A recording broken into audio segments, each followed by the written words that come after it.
Coming up on Good Morning Texas, we meet some Austin puppies during Super Bowl weekend. Chinese New Year and Black History Month, let's explore culture in our community. And we check out the best ways to spice up your Valentine's this year. All this and more coming up on Good Morning Texas.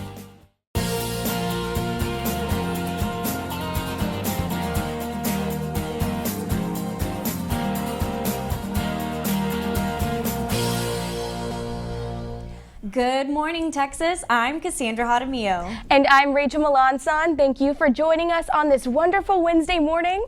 Well, how are you doing, Cassandra? I'm doing pretty well today. What about you, Rachel? Doing pretty good. I mean, I'm a little stressed with school, but... Yes, things are about to pick up. We're heading into, the third week of classes now, and that's when exams start rolling in, projects are getting assigned, so, don't get too stressed out, though. Trying not to, thank you. But luckily, something that helped some of our reporters de-stress this weekend was a very interesting event. So we all know that Beyonce and the Broncos may have killed it at the Super Bowl, but there was an event on Saturday that may have been even better, the Puppy Bowl. GMTX reporter Faria Akram was there to cover this adorable gathering. Before celebrating a night of food and football, families and individuals gathered for the Puppy Bowl.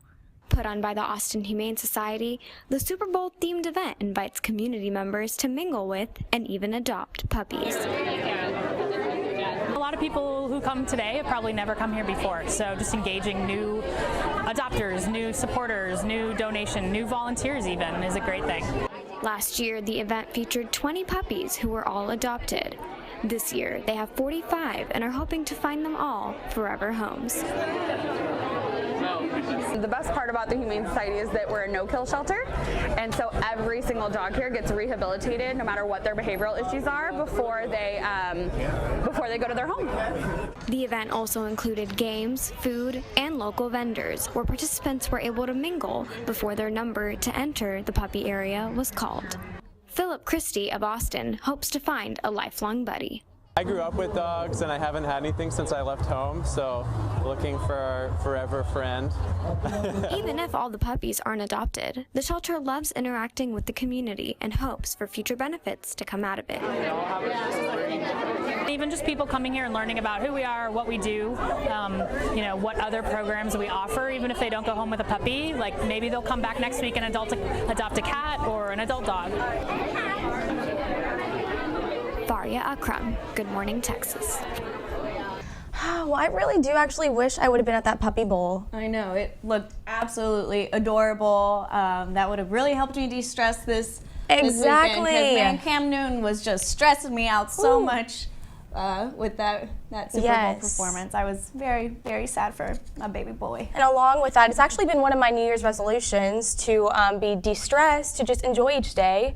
And so speaking of the New Year, Chinese New Year is a holiday that is generally celebrated by those who practice the East Asian culture. UT Austin joined in on the festivities with an event of food, dance, and fun. An unexpected special guest also decided to drop by the event. Ashley Sao reports on the local Lunar New Year festival. Last Thursday, students celebrated the Lunar New Year, an East Asian holiday marking the beginning of the lunar calendar. Each year corresponds with an animal from the Chinese zodiac. 2016 is the year of the monkey. The event was hosted at the SAC and included food, Asian traditions, and booths sponsored by Asian cultural clubs. For the past 5 years, the number of Asian American students enrolled at UT has been steadily increasing.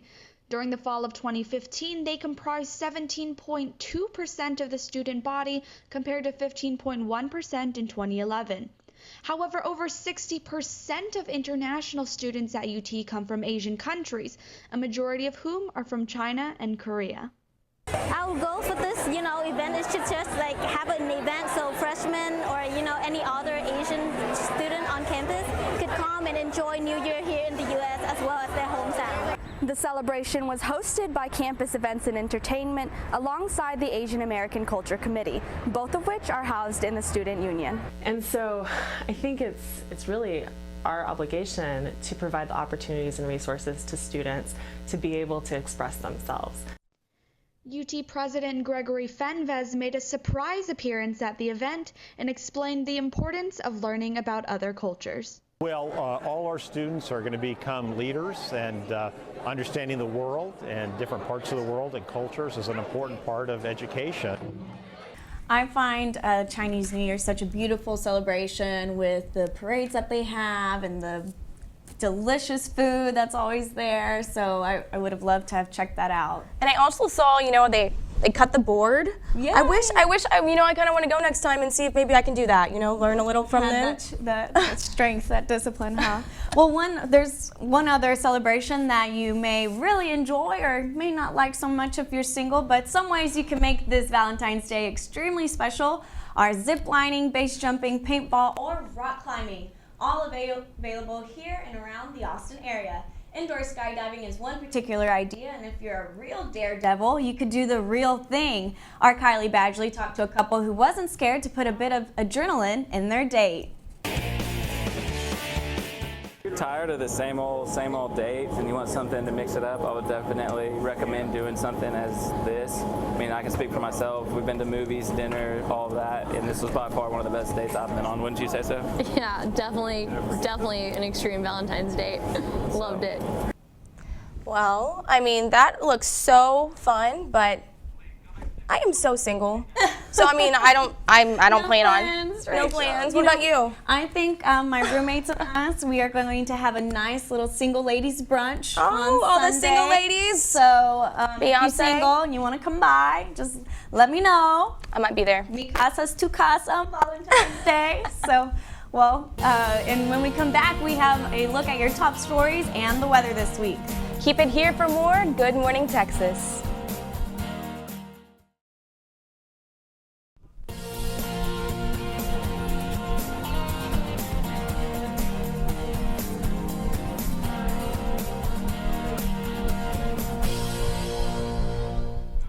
Welcome back to Good Morning Texas. We have reporter Itohan Osagi in the News and Weather Center with the latest.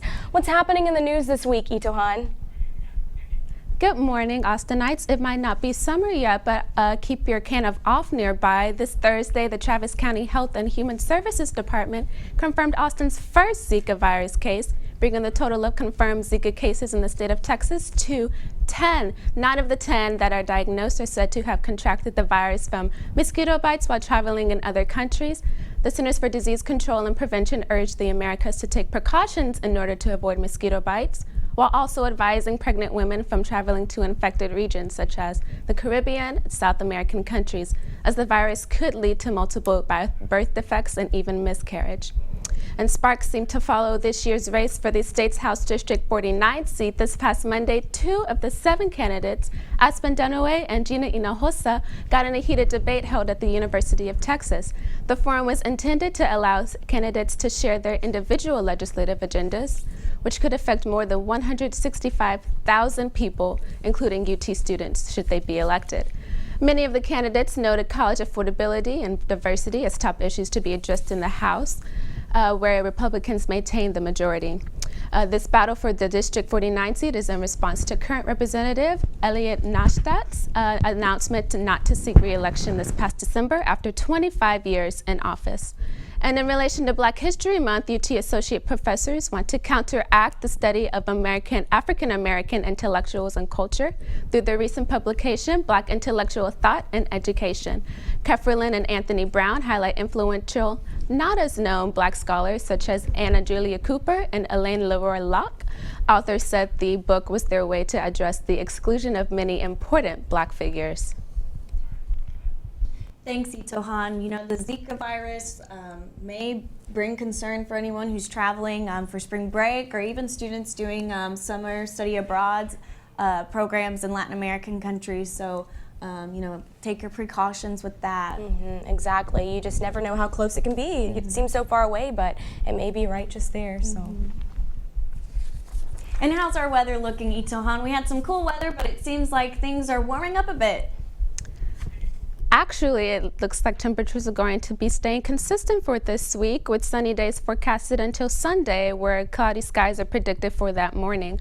Expect lows of around 50 and highs of 70 or above, though temperatures should cool off on Sunday evening. We've been experiencing some windy days this past week, and it should die down around Friday and Saturday, but will pick back up again on Sunday.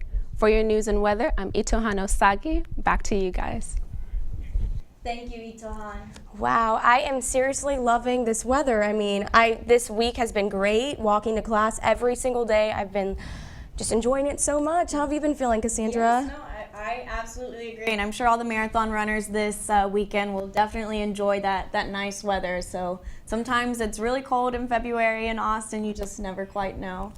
Now when we come back, Director of the Black President's Council, Matthew Ely, joins us. And later, UT Austin a cappella group One Note Stand performs a love song in the spirit of Valentine's Day. Stay tuned for more Good Morning Texas.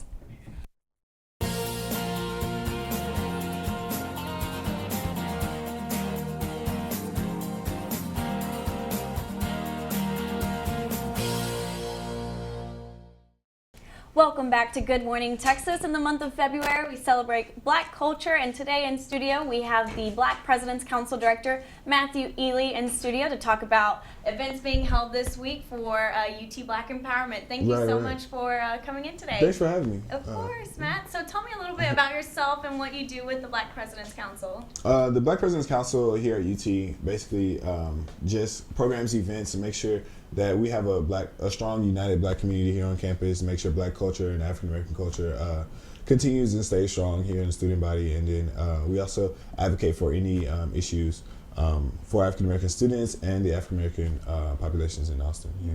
So tell me a little bit about the theme this week. I know UT Black Empowerment has a special theme that you guys are having. Could you tell us about that? Of course.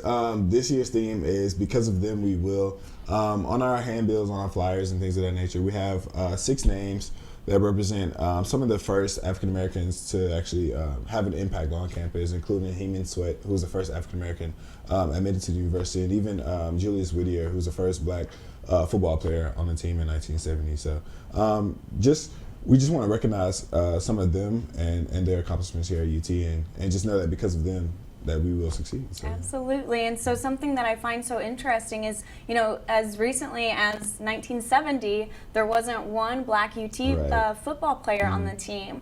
So to highlight that history is something that you guys are doing this week. Right. And so I think just some of that knowledge isn't known to most of the student body here at UT, and so we really want to just promote that and just say that, hey, it wasn't that long ago that we weren't even students here at the university, so we just want to acknowledge that we're here and that we're succeeding here on campus. Absolutely. So what's the event for today?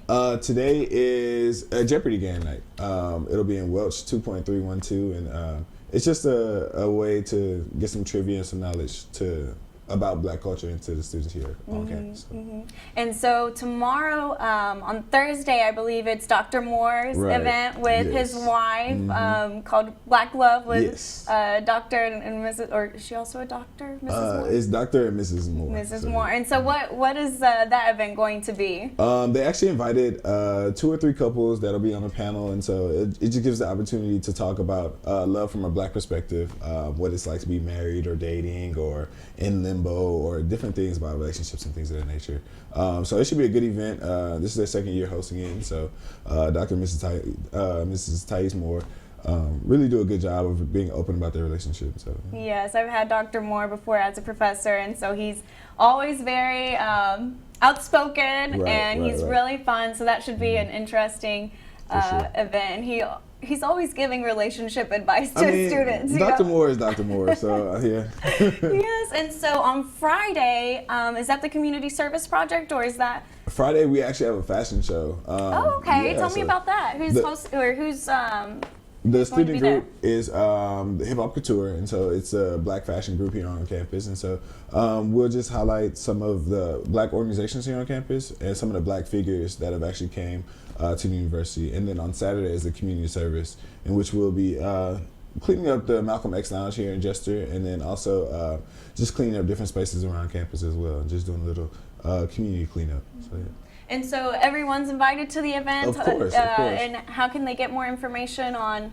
If you want more information about Black Empowerment Week, you can definitely follow us on Twitter at UT_AAA, that's AAA.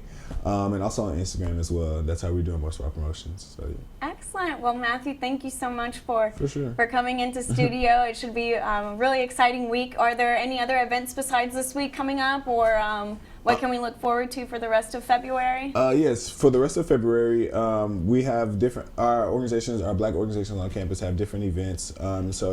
A group, Alpha Phi Alpha fraternity here on campus, will be hosting a week at the end of February, and then also a sorority, Zeta Phi Beta, will also be hosting a week as well. And so just look forward to those events. They range from a tribute to a Black woman, which is basically like a Black woman celebration, and then also just other fun events and stuff like that. So, yeah.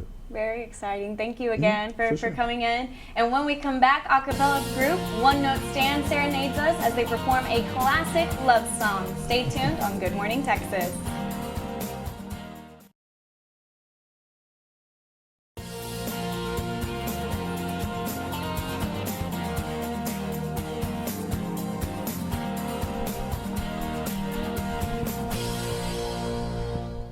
Welcome back to Good Morning Texas. Right now we are joined by a very special guest in studio, a cappella group One Note Stand. Today they are going to perform Thinking Out Loud by Ed Sheeran.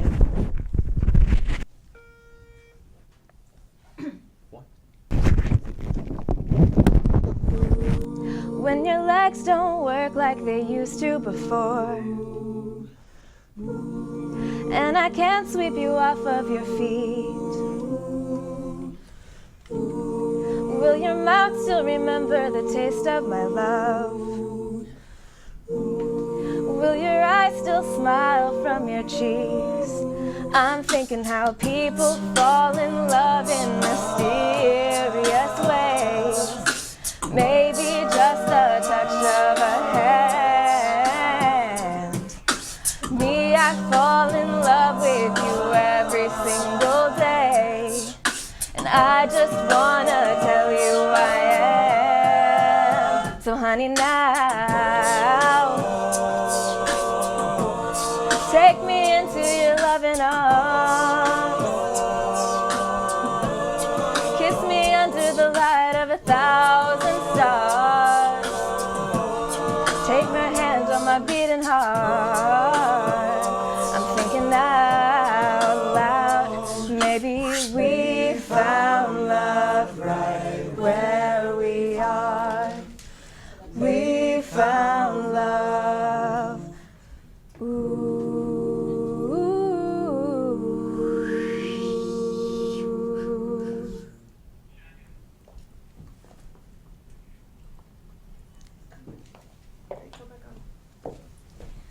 Well, that's our show for today. Thank you so much for tuning in for this Good Morning Texas.